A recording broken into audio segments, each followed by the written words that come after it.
Good afternoon, guys. Boat Buddy here again. Been off a while, busy doing some other work, and yeah, as you can see here behind me, I'll show you now. Oh, got so many things going on. There's an old 50 horsepower Mariner. Let me rather swap it around. There we go. There's the old 50 horsepower Mariner I'm working on. There's carburetors being stripped out. There we go. But yeah, the focus today is, as I promised, something new. 30 horsepower Yamaha little two-stroke bottom assembly gearbox, which I'm busy looking at, and I picked up that I have some, there's a couple of issues. Let's first get to that. You'll see that water pump casing that got severely damaged with heat. At this stage it looks like the problem is coming from over here. As the heat comes past here, it actually heats up as the water pump casing sits over here. If I can quickly just do that, show you as it sits there. Okay, it's not perfectly how it sits, but just to give you an idea. So the heat comes past here from the exhaust fan and heats up this thing, and then obviously it melts it, and on the inside stuffs it up completely and stuffs up the impeller, which in turn will result in no water flow, no cooling. And there we have some of the new parts, and some of the old parts is here in the box. Let me just see here. See, there's some old parts and gaskets and stuff. And yeah, and then what I picked up is on the prop shaft here. I'll explain that now, what that is, but you'll see on the prop shaft here there's various little scrape marks, which I'm not happy with.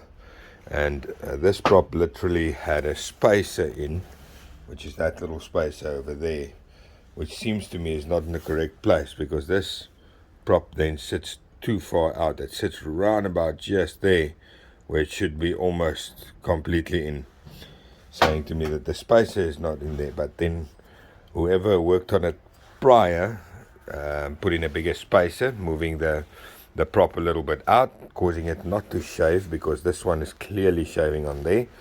So I have gone and brought some of my other equipment in there. You can see I'm already set up.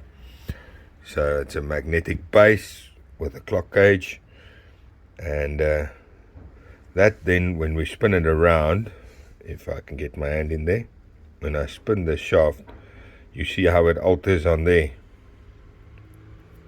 Check there, we're on 0.25 millimeters already, if you can see it clearly there. Trying to do that at the same time. We're going even more.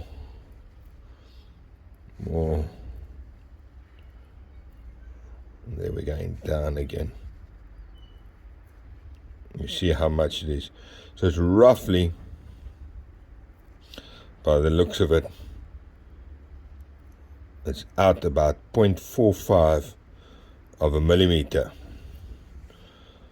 which will mean that the prop shaft is actually bent. And by the prop shaft being bent, when the prop is in completely as where it should be, just see if I can switch this off.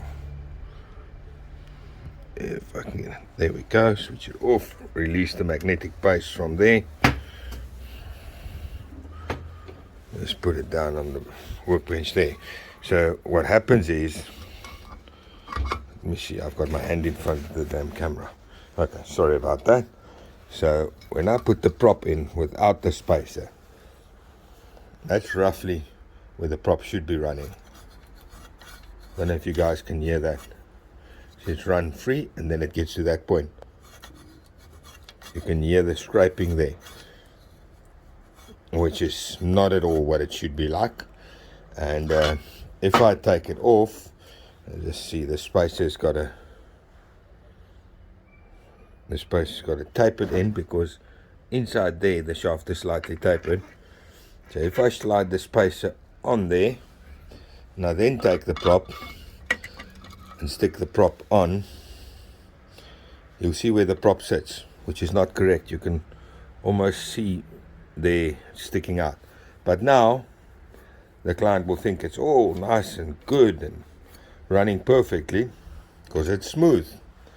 But it ain't, because it ain't sitting on the right spot.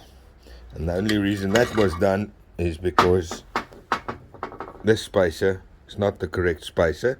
One, that can be one option. Or there's something inside here not spaced correctly, which I doubt, because the rest of the assembly actually does run fine. But I will check it. I'm just giving you guys an update. And now look at this here. This was kind of like Sikaflex or something that somebody stuck in here, which is also not the proper way of doing it. But yeah, we'll see what we can get done here. Sounds a bit rough. This gearbox, I'll have you know, is actually, was told, the client was told, but it's refilled with new seals and new oil, which I don't know. I can't comment on that. But when I took the plug out here, if you can see it there, when I took that plug out, not even one drop of oil came out, even when I vigorously moved either of the shafts here or that shaft over there. No oil even nearly wanted to spin or just leak out. So I'm presuming there's more wrong here than the client was told, and more than what he expects to be wrong. So yeah, guys, I'll look into it and yeah, keep you updated as we go along. So yeah, that's what I have for now. And guys, yeah, thanks very much for watching my channel. I see we do grow slowly but surely in subscribers. Guys, do me a favor, like and share, and please subscribe to my channel if you would like to see more.